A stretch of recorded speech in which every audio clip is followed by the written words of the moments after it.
The wind on the edge of the Los Prime had a personality. A bad one. It whined, groaned, and occasionally shrieked like a drunk swamp parrot. Cale hunched inside his patched-up exocloak, muttering curses about said wind, his boots sinking into the dry sludge where ancient circuitry and desert rot had formed a terrain known locally as the Flats. He paused, jabbing the end of his scavenger pole into the gritty soil, where the bleached bones of machines still glinted like buried stars. The pole buzzed. Beneath him, something big pulsed once. Then twice.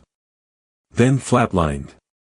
"Breek," he said, spitting dust, "tell me that's an unshielded fuel cell and not another cursed bomb womb."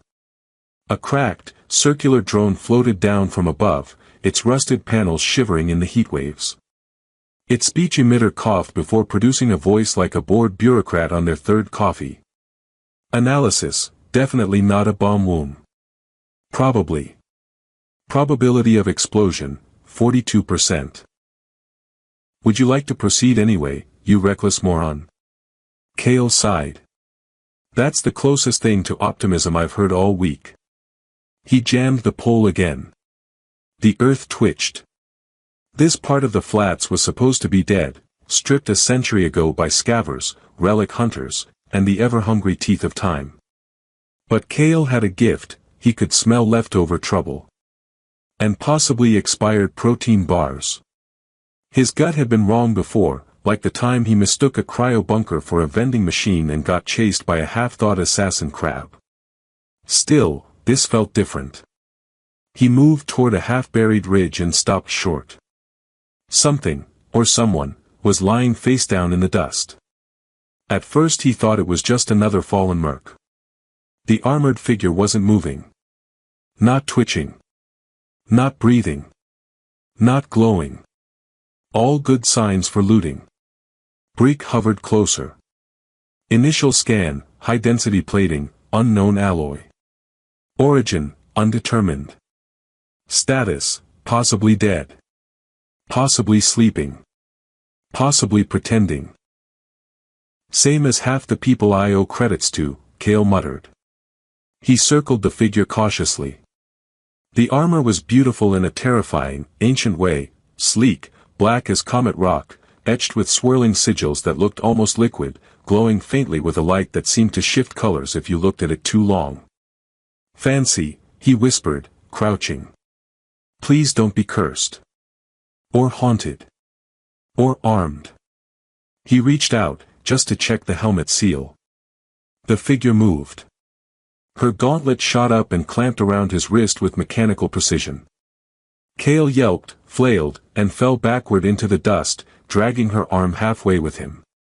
The armored woman sat up slowly. Not rose. Not stood. Sat up, ***, like a hydraulic statue awakening after a long and irritating nap. Her head turned.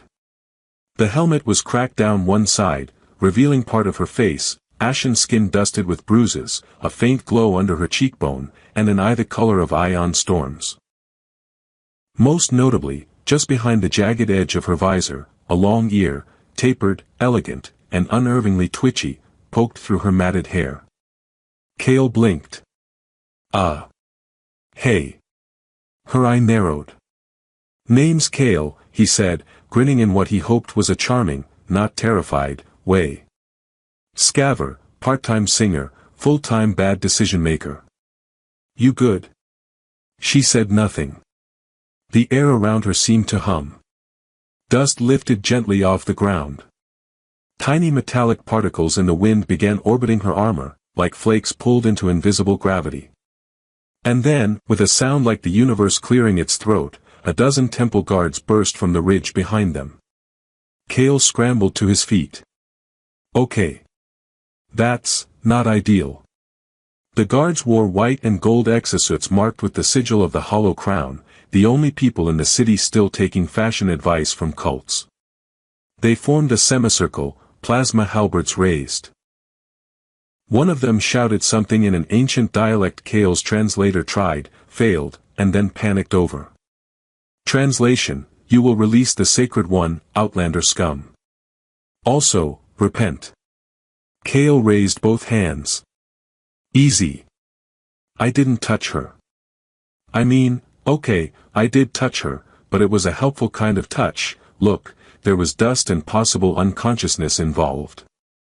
The lead guard took a step forward. Then stopped. One by one, the guards dropped to their knees. The tension snapped. Not with shouting, not with violence. With silence. Reverent, terrified silence. Kale blinked again. Ha! Breek hovered beside him. New hypothesis, she is either royalty, a deity, or an extremely aggressive fashion model. Kale turned to her. She was standing now. Fully. Her posture fluid yet regal, her armor reflecting fractured sunlight like a mirror cracked by truth. The sigils along her chestplate flared a deep violet. One of the guards, a grizzled old man with a cybernetic jaw, lowered his head to the dirt. She has returned, asterisk asterisk, he whispered. Kale turned to Breek. I think I just accidentally resurrected someone important. You do that a lot. No, this time it feels extra important. She looked at Kale again. Not with gratitude. Not with anger. Just, studied him. Like a map she hadn't decided whether to burn or follow. He shuffled awkwardly. So, you want to tell me what's going on? Because I'm about 6 seconds from running away, but something tells me I'll just find more guards and fewer kneecaps. Her lips parted. A voice like velvet and static rolled out, shaped into a language he didn't recognize, but felt like he should have. She pointed to him. Then to herself. Then forward. Breek translated with what sounded like deep reluctance. Summary, you're coming with her. Kale groaned. Of course I am. You ever think about how quiet my life could have been if I'd just been a pastry chef? Breek buzzed. All the time. Behind them, the kneeling guards began to chant. Oren, he would learn her name later, turned her back to them and began walking toward the city. Kale stood in the middle of a miracle, covered in dust, wanted for probably a dozen crimes by now, and following a long-eared alien empress with no plan, no backup, and a drone that once tried to unionize. He couldn't help but grin. Well, he muttered, beats another Tuesday. Kale trudged behind the armored woman through the outskirts of the Los Prime, dragging his boots over broken alloy tiles and mumbling increasingly dramatic complaints to no one in particular. Dust spiraled in the wake of her steps, as if the wind had decided she was its new boss. Around them, the bones of a dying city stretched toward the smoky sky, twisted antennae like fossilized spires, shattered domes blinking weakly with emergency lights that had forgotten what the emergency was. She hadn't said a word in the last hour.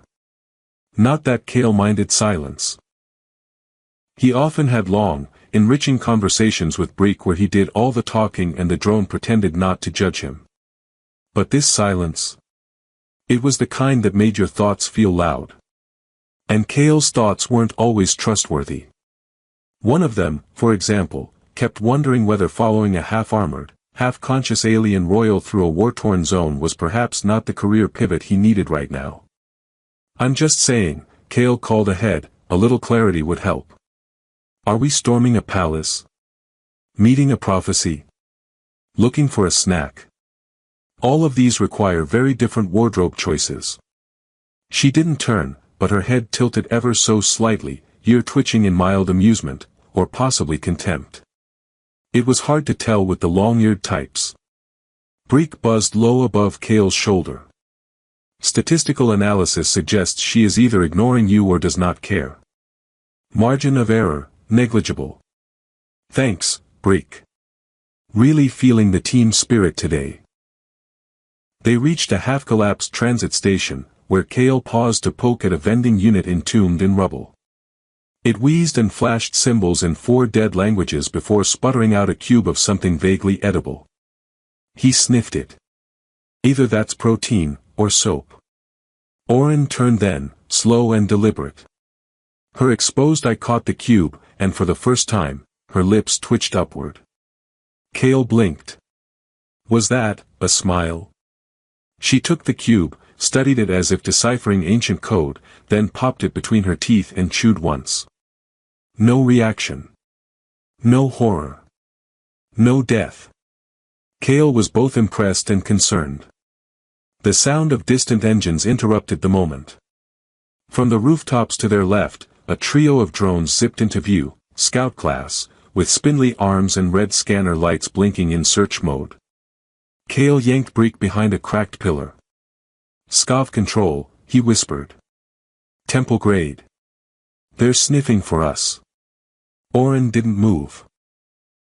She stood out in the open, head tilted, eyes narrowing at the drones above like a queen judging insects. "Okay," Kale hissed, "either duck or glow threateningly. Standing still isn't a third option." The drones locked on. Kale braced. And then, without touching her weapon or lifting a finger, Orin exhaled. The drones sparked once, froze mid-air, and began spinning in unison like hypnotized beetles. Their lights turned violet.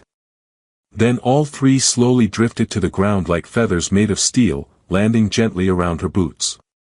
She looked at Kale. Calm. Unmoved. Kale looked at the drones. Then at her. Then at Breek. Was that magic? Classification, quantum dominance pulse. Roughly translated, yes, but fancier. Not helping. Orin knelt beside one of the drones and tapped a sequence into its control panel with elegant fingers. The screen blinked, accepted her input without protest, and displayed a sigil Kale didn't recognize, a circular glyph with a pulsar eye at its center. Breek emitted a loud, confused beep. Cross-referencing. Wait, no records. That symbol's not just off-grid. It's pre-grid. Kale exhaled slowly.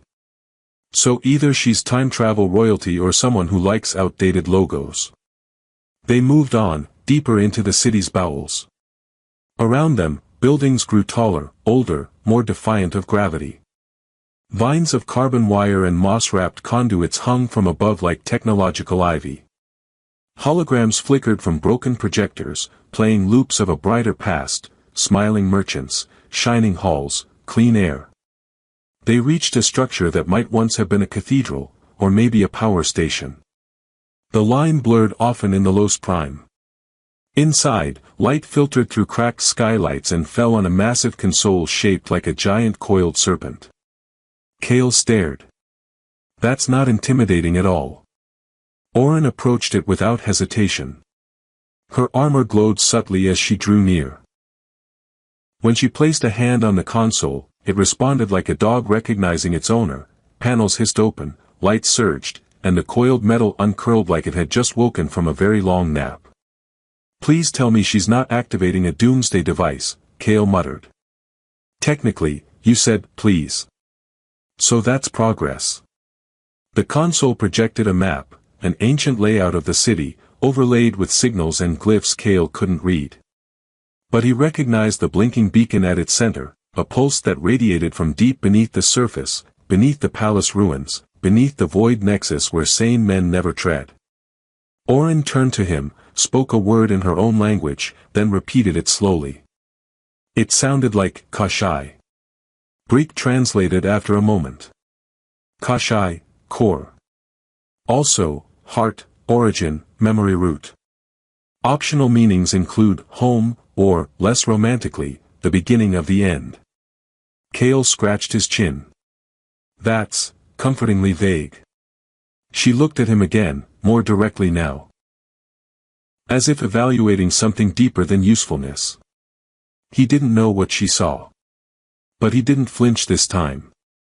"So," Kale said, stepping closer to the projection, "we're going into the most dangerous part of the city, past rogue sentries and probably through forbidden catacombs, to wake something no one remembers and everyone fears. Sound about right?" She nodded once. Kale exhaled. "All right. But only if we stop for actual food. I'm still tasting soap." From somewhere deep in the structure, a faint rumble echoed, metal shifting, walls remembering. Orin turned sharply, hand to the blade at her back. Kale raised a brow. Let me guess. That's not a good sound. Correct, Breek buzzed. It is the universal sound of, you triggered something ancient and angry. Kale groaned. Fantastic. Let's go make friends. And with that, they descended into the dark, side by side, a scavenger and a queen no one remembered, chasing a memory buried beneath the bones of a world that had tried and failed to forget her. The stairs were older than sense. Carved from stone fused with circuitry, they wound down like a spiral trying to remember its purpose. The walls pulsed faintly with veins of forgotten tech, living circuits grown like coral, humming with a soft, indecipherable rhythm. Every so often, a flicker of light would skitter across them like a fish darting through dark water. Kale tried not to think about it too hard. He also tried not to trip. The steps weren't evenly spaced, and gravity in this part of the city had clearly gotten bored with consistency. His boots alternated between feeling too heavy and too floaty. He flailed at one point and slammed into the wall, only to have it purr faintly beneath his hand. Oh, no, he muttered. No purring architecture. I have boundaries. Orin moved ahead of him with the same ease she always did, like she belonged here, like the world curved politely around her stride. Her armor, already strange and unreadable, shimmered faintly now in the dark. The sigils along her shoulders pulsed like heartbeat monitors. Her long ears flicked back once as if catching something Kale couldn't hear. Do your ears pick up stuff mine don't? He asked. Like distant sound? Or just, existential disappointment? She didn't answer. She never did when he was being ridiculous. Which was often.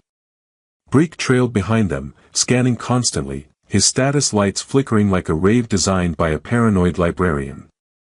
Seismic instability increasing. Substructure suggests layered dimensions. Also, something large and breathing. Kale slowed. Please clarify breathing. Do you mean venting steam, or actively inhaling and plotting our deaths? Probably not steam. They finally reached the bottom.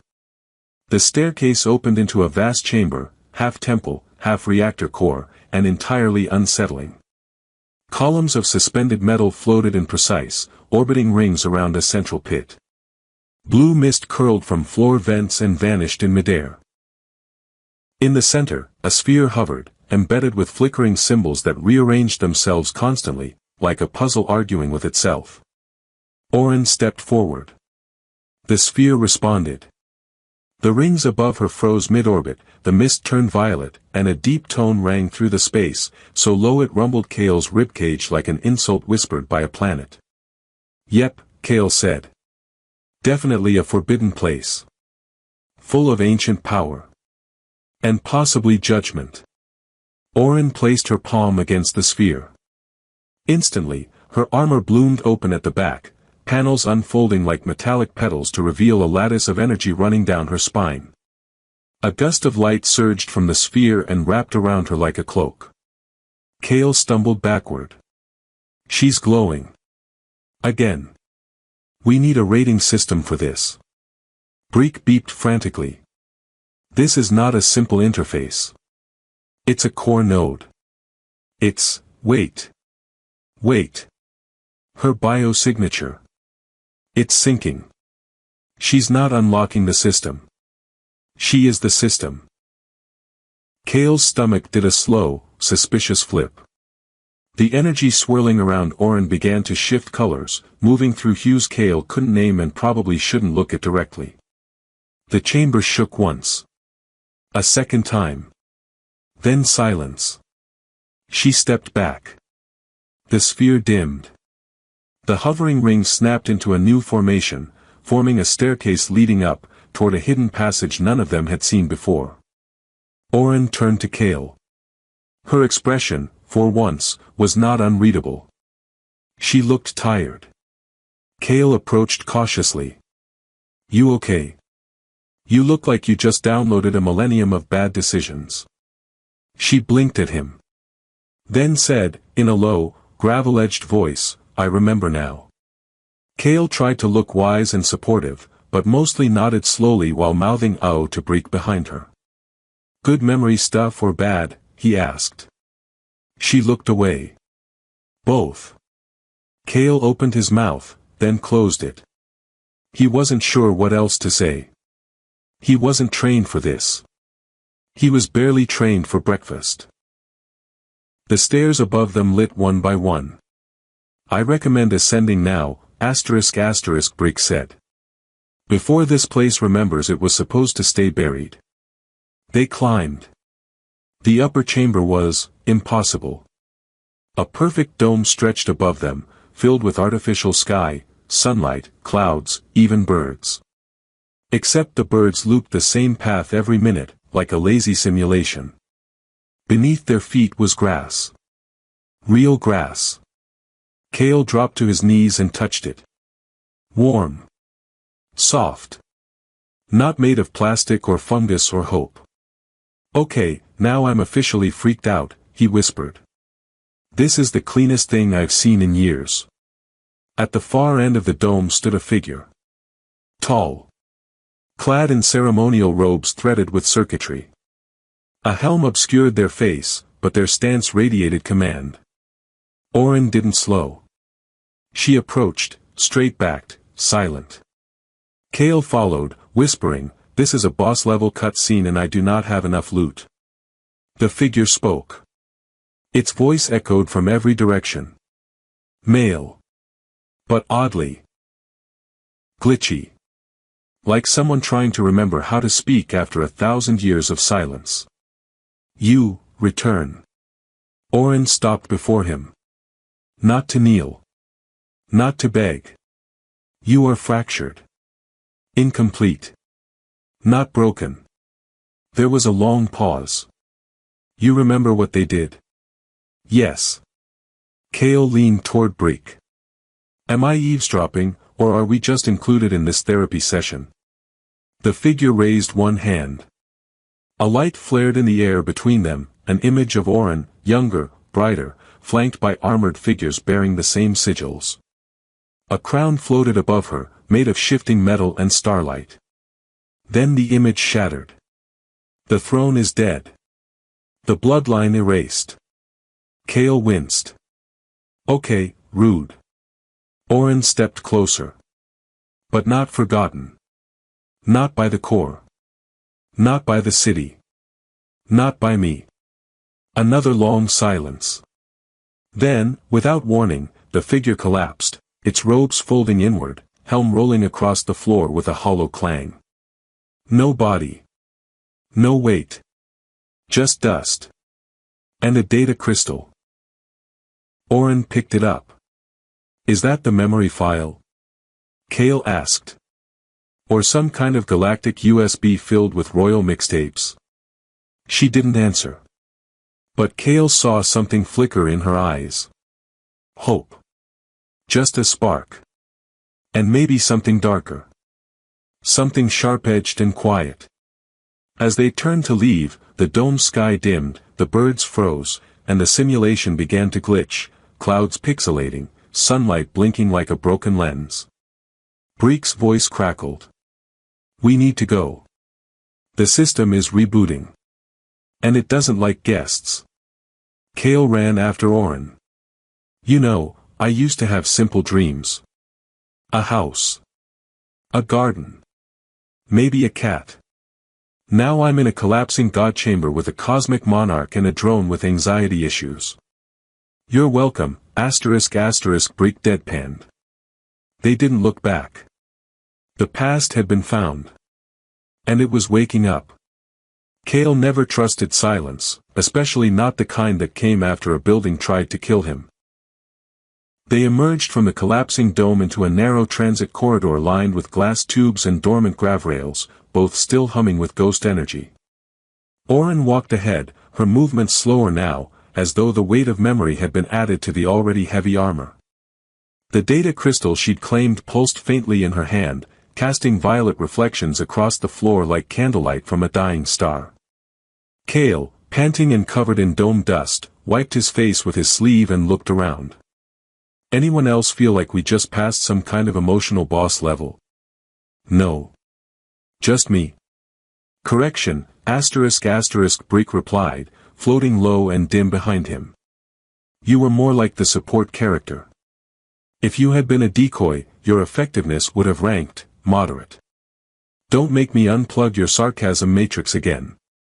I would enjoy the silence. The corridor led into a wider space.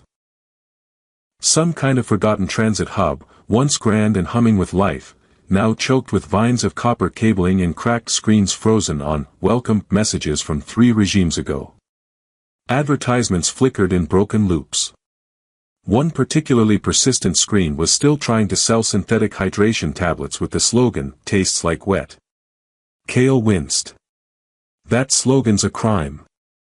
Oren paused near a partially collapsed support beam. She tapped her fingers against it, and the wall responded with a low thrum. As if recognizing her touch, a door hissed open beside her, revealing a long tunnel descending into darkness lit only by dull, throbbing bioluminescent bands. Kale looked down the tunnel. Oh good. Another creepy corridor. My claustrophobia and my poor life choices are high-fiving. Enough, Oren said suddenly, startling him. Her voice was low, but clear. Her comment was careful, accented in a way that made each syllable sound sculpted. She turned to him, face unreadable under the fractured visor. You followed. You helped. But this path is no longer safe for a scaver. Kale blinked. Wow. Did you just call me expendable in the nicest way possible? She didn't smile. You are not expendable. You are unprepared. Greek word. Finally, someone said it. Kale threw up his hands. All right. Yes, I'm untrained, unequipped, underpaid, and definitely underqualified to be tagging along with a long-eared alien monarch on her epic vengeance quest. But I'm here, aren't I? Oren studied him. Her ear twitched once, subtly. Then she stepped aside. Kale walked past her before she could change her mind. I'm used to being out of my depth, he said. Besides, if I leave now, who'll make all the inappropriate comments during life-threatening moments? You could send a postcard, ***, Break muttered. They descended together into the tunnel, where gravity flickered again. The air smelled like ozone and rust. Strange symbols lined the walls, etched into metal, glowing faintly, reshaping every few seconds like they were rewriting themselves mid-sentence. Kale tried reading one and promptly got a nosebleed. Okay, he groaned, wiping his face, new rule, no reading ancient scripts without a helmet. Technically, ***, Break began, those are compressed mnemonic glyphs designed to interface directly with neural tissue. Without proper translation filters, ***. Kale held up a hand. You're explaining in the tone that causes migraines. Please stop. The tunnel ended at a sealed gateway shaped like a closed iris. Oren stepped forward, but this time, nothing opened. No hum. No whisper. The portal just stared at them, unblinking. She pressed the crystal against a panel. It sparked, then went dark. Kale scratched his head. That seemed less epic than expected. From above, a panel shifted. A long metallic limb dropped into view, skeletal and mechanical, with a speaker embedded in its wrist. The speaker fizzled, crackled, then spat out a distorted voice. Access denied. Sovereign status, disputed. Bloodline confirmation, fragmentary. Activation requires TRI cipher validation. Oren didn't move. Kale squinted. Wait. Did it just say you're not royal enough? She exhaled, slow and deliberate. Her hand flexed. The crystal pulsed. Status, erratic. Signal, corrupted. Initiating hostile neutralization protocol. The limb whirred, and fired a needle-thin laser bolt straight at her head. Orin tilted her head. The bolt sliced harmlessly past her cheek, scorching the wall. Kale yelped and hit the floor. Breek shot upward, spinning. Combat mode initiated. Oh no. Oh no. I wasn't built for this. I'm a librarian drone with delusions of adequacy. Orin leapt. The limb swiveled to track her, but her movement blurred, her armor shifting mid-air like refracted light. She landed on the limb, drove her blade through the speaker, and twisted. Sparks flew. The gate groaned. Kale peeked up from the floor. I don't know if I'm scared or very, very attracted. Yes, ***, Breek muttered. Both. Logically. The iris gate peeled open. Beyond it lay a chamber unlike anything Kale had seen. A low hum filled the air. The ceiling was alive with circuitry and floating data strands, like constellations strung between thoughts. A massive central platform hovered over a pit of liquid memory, a data lake, shimmering with color and impossible shapes. A figure waited in the center. It wasn't human. Its form was tall and fluid, part armor, part projection, part something else entirely. Its face was a mask of ever-shifting metal, with no mouth. Its voice came from the air around them. You carry the blood, ***, it said to Orin. But you are not whole. Orin raised her chin. Wholeness is a luxury. I carry enough. Not for what comes. Kale stepped forward, feeling vaguely insulted on her behalf. Look, she's been through a lot. Memory wipes. Betrayals. Creepy architecture. And me. That alone deserves a prize. The figure turned toward him. And you, why are you here? Kale hesitated. Then shrugged. I have no idea. But I keep showing up. That has to count for something. Silence. Then, slowly, the figure extended an arm. A stream of light linked the platform to Orin's crystal. It began to download memories, maps, code. Orin stiffened, as if the weight of it pressed through her bones. Kale stepped to her side. I've got you, he said quietly. She didn't respond. But she didn't step away. Behind them, the chamber doors sealed tight. And the lights began to shift. Kale exhaled. Well. Guess we're committed now. Breek hovered beside him. Query, are you aware that committing to ancient alien royalty often ends in explosive tragedy? Kale smiled faintly. Probably. He looked at Orin. But this time. I think it's worth it. The city was burning again, though to be fair, it had never fully stopped. The Los Prime had always been a creature of fire and metal, coughing smoke from its rusted lungs, spitting sparks from its broken crown. But now the flames were different. Purposeful. Cleansing. The kind of fire that came not from chaos, but decision. Kale stood on a fractured balcony of the upper tiers, leaning against a bent support beam with the kind of casual exhaustion only found in survivors and badly tuned caffeine addicts. Below him, the city flickered with signs of change. The hollow crown banners were gone, burned, torn down, or transformed. The guards who once knelt from fear now walked freely, armor stripped of insignia. And above it all, rising from the shattered temple core like a reborn starship, stood the spire of memory, alive for the first time in generations. Orin had done it. She'd reclaimed her name. Not through blood or battle, though there had been plenty of both. But by waking the very bones of the city and making them remember her. Not the girl who vanished. The woman who returned. Kale munched on a very questionable protein bar and watched two floating platforms nearly crash into each other before autocorrecting and spinning off in awkward silence. Yep, he said aloud, revolution achieved. Infrastructure still catching up. Breek hovered beside him, surprisingly quiet. Still scanning? Kale asked between bites. Processing final telemetry. Adjusting atmospheric drift. Filtering through thousands of years of corrupted data so you can make jokes while eating expired astronaut paste. So, a Tuesday. Breek hummed. You've changed. Kale blinked. I'm still charming, irresponsible, and talk too much. You're still those things. But now you stay. He turned toward the spire.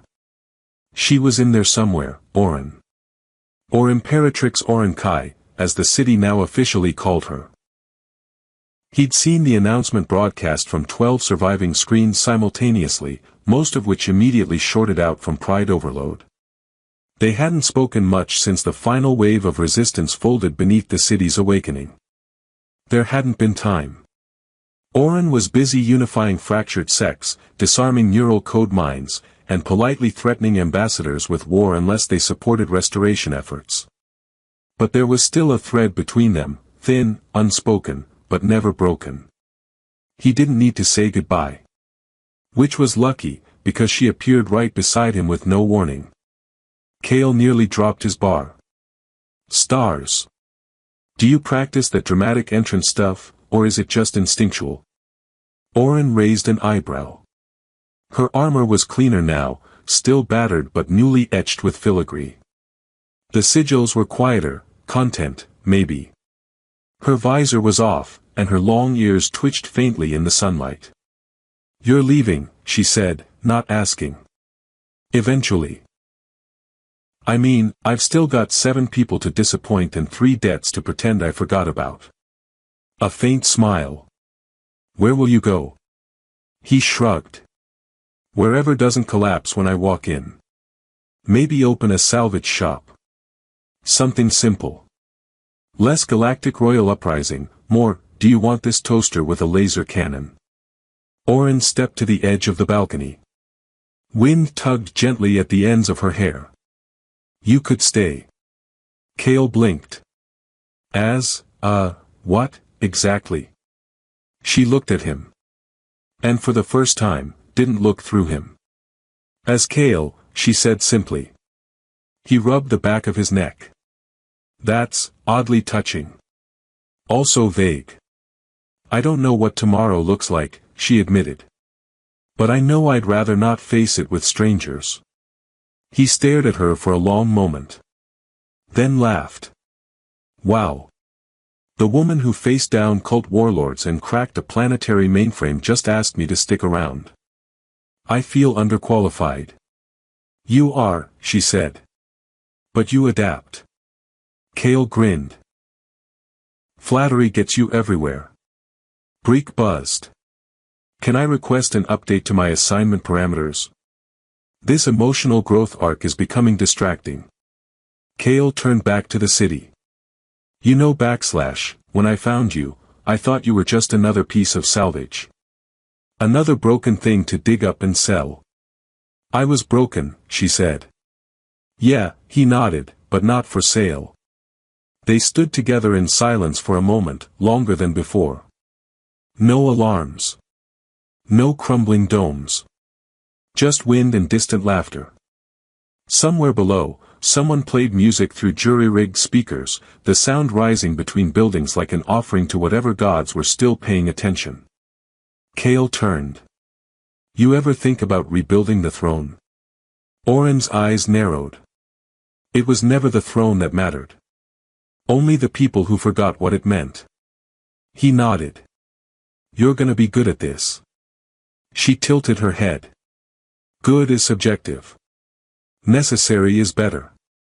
Breek pinged softly. Incoming communique. Restoration Council awaiting verdict on perimeter accord. Orin sighed. The galaxy never waits. Kale leaned against the beam again. It will. This time. She left him then, walking back toward the lift, her silhouette outlined by the glow of 1,000 rebuilt circuits. The city whispered around her. It knew her name now. When she reached the door, she paused, turned, and said, don't take too long. I left your name off the exile list. Kale laughed. How thoughtful. Then she was gone. Breek hovered low. You're staying, aren't you? Kale glanced around. The wreckage. The light. The chance. Yeah, he said. Seems like the kind of place that could use someone who's only mostly a disaster. Breek's lights pulsed. Then I'll stay too. Kale squinted. Wait, you were going to leave? No. But I wanted you to ask. He shook his head, smiling. Then turned back to the city. The Los Prime breathed again, scarred, strange, stubborn. Just like him. And Kale, for once in his life, didn't run. Not from royalty. Not from responsibility. Not even from himself. He stayed.